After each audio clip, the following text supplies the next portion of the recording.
Grabe ho ito mga kaibigan.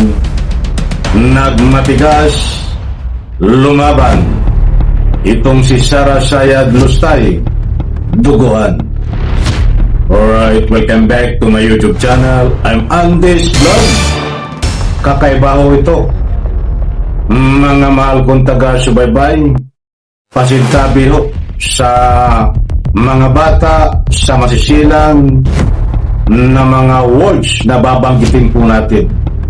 Importanteng mahalaga na mabanggit po natin ito dahil ito po ang nakapaloob dito sa ating tatalakayin. Katulad nitong Sara Duterte, nagmatigas, lumalaban, nanlalaban, duguan ho. Kaibigan, isang like sa video na ito. Kung nagustuhan niyo po, please subscribe my YouTube channel. Matindi o grabe. Lumilipas ang araw. Habang nililitis si Sara Sayad Lustay Duterte, diyan ho sa Senado sa pamamagitan ng impeachment laban ho sa kanya, ay nagmamatigas naman ho siya. Lumalaban, ayaw magpawat, datapwat sa puntong ito, duguan. Grabe mga kaibigan, ang galawan dito ni Sara Sayad Lustay kasama ang kanyang mga abogado. Huwag po kayong aalis mga kaibigan, importanteng mahalaga na malaman niyo po ito.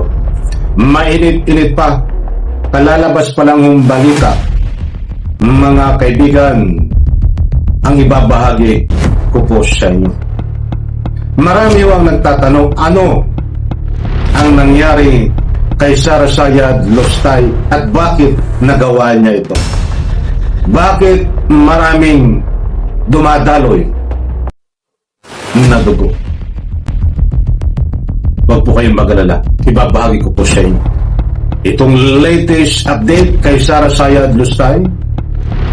At kanina nga ho ay abala tayo sa panunood para malaman naman natin ang buong katotohanan dito sa mga testigo na diniin si Sara Sayad dito po sa impeachment na tinatalakay ho na may kaugnayan dito sa matugong labanan na tinatawag na pagbanta, pagpaslang sa buhay ng ating mahal na Pangulo, President Bongbong Marcos. And connection sa impeachment ho. Nako, ay biglaan ho na ito pa lang si Sara Sayad Lustay ay talagang palaban, lumaban. Muli kong inuulit, pasintabi sa mga word na ito, duguan. Ito mga kaibigan, shoutout po sa lahat. Kumusta po kayo? Ito po yung dakuan muna natin ito. Ito. Hapon. Ang isa sa balitaktakan sa ikalimang araw ng impeachment trial ni Vice President Sara Duterte mamayang hapon. Ang isa sa kasing testigo, walang iba kundi ang Chief of Staff ng Vice na si Atty. Zulaika Lopez. Para nga sa update live mula sa Senado, may express report si Marian Enriquez. Marian, ano bang aasahan nating magaganap sa impeachment trial nga mamayang hapon?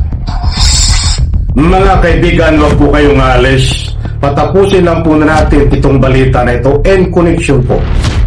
Kaya importanteng mapanood nyo po at mapakinggan ito. Ito ay may kaugnayan dito sa Sara Lustay Duterte.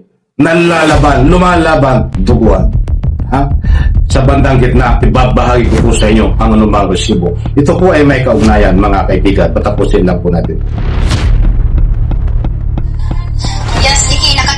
Ipagpatuloy ng depensa na yung kanilang cross-examination doon sa ikalawang testigo ng prosekusyon at tama ka nga, inaasahan natin na isasalang ng prosekusyon yung kanilang ikatlong testigo na si Chief of Staff Zulaika Lopez mamayang hapon. At kung babalikan nga lang natin, kahapon na Nikki, nakapagsimula na nga yung defense panel na i-cross-examine yung ikalawang testigo ng prosekusyon na si NBI Board Director Jeremy Lotok. Pero palagitnaan ng cross-examination, pasado alas 8 ng gabi, humiling na yung Senator Judges na ipagpatuloy na lang ito ngayong araw ng Martes. Si Atty. Mark Villanueva ng depensa ang huling nagtanong sa cross-examination kay Lotok. Maliban nga sa pagpapatuloy ng cross-examination, ipipresenta na rin ngayong araw ng prosekusyon ang testigong si Atty. Zulaika Lopez, ang Chief of Staff ng Office of the Vice President. Matatandang itinuturing na ng prosekusyon prosekusyon na hostile witness kang Cory Lopez. Kapag hostile witness, ibig sabihin may conflict of interest ang testigo sa nasasakdal o ini-impeach na opisyal. Antabayanan natin. Yan mga kaibigan ng kaganapan kanina.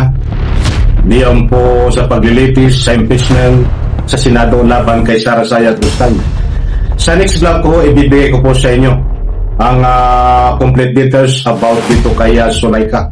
Itong kasangkot ni Sara Sayad Dustay sa pagnanakaw di umano ng pera ng taong bayan sapagkat siya po ay titistigo. Titingnan po natin kung ano sasabihin niya mamaya. Okay, ito. Ang bigyan po natin ng highlight, ang madugo na labanan. Ito po, hindi po ito fake news. Kaya nga sabi ko po sa inyo, kapag mayroon po kayong pagkakataon, ay panoorin nyo po hanggang dulo ang vlog na ito dahil nandito po ang mga kasabutan. Ito, nandiyan no, naka-flash sa screen. Ibabahagi ko po sa inyo. At babasahin ko. Buhat po dito sa Abante News Online. Marami na rin po ang nag-topic ko nito. Marami na rin po ang nagbigay paalam sa mga kinauukulan. Kaya ako naman ay ibabahagi ko rin po sa inyo. Eto, iginit ng defense team ng Vice President Sara Duterte. Kukunin ko na at medyo mamalayo. Eto, babasahin ko po ang nilalaman mga kaibigan. Iginit ng defense team ni Vice President Sara Duterte na ang binanggit nitong bloodbath ay tumutukoy sa kanyang sariling dugo at hindi sa pananakit sa iba. Iyan po ang kanyang abogado, si Atty. Michael Cua. Ang ibig sabihin niya doon ay yung sariling dugo niya, yung tatagas dahil siya yung nagiging subject nitong impeachment proceedings na ito. Pasintabi ho sa mga bata sa mga ganyang words at siyempre dito sa channel na ito kung nabanggit natin ang madugo, yan po ay kailangan nating banggitin dahil nandiyan po naka-flash sa screen. Hindi po tayo nagpapakalat ng anumang fake news datapwat nasabi ho natin na duguan, nanlalaban si Sara Sayad Dustay. Nandiyan po ang katunayan. Alam ko, nakuha nyo ang gusto kong punto. Hindi po siya nanlaban sa pamagitan ng anumang komosyon.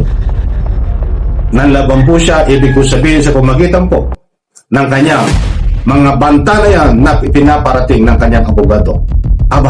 Ay iba na po ang ibig sabihin ng bloodbath. Siya na lang daw po ang dadala ang dugo. Siya na lang daw po ang sarili niya manggagaling ang dugo. Kaya nasabi po natin na duguan at nanlalaban si Sara Sayad Dustay. Nako, 10 salita ho nito, kampo ni Sara Sayad Dustay. 15 ho ang mali. Hindi na ho kapalipaniwala yan, mga kaibigan. Nako, ang bilis ng oras, kinulang naman tayo sa oras. Isang like sa video na ito. Maraming salamat po. Pakishare po.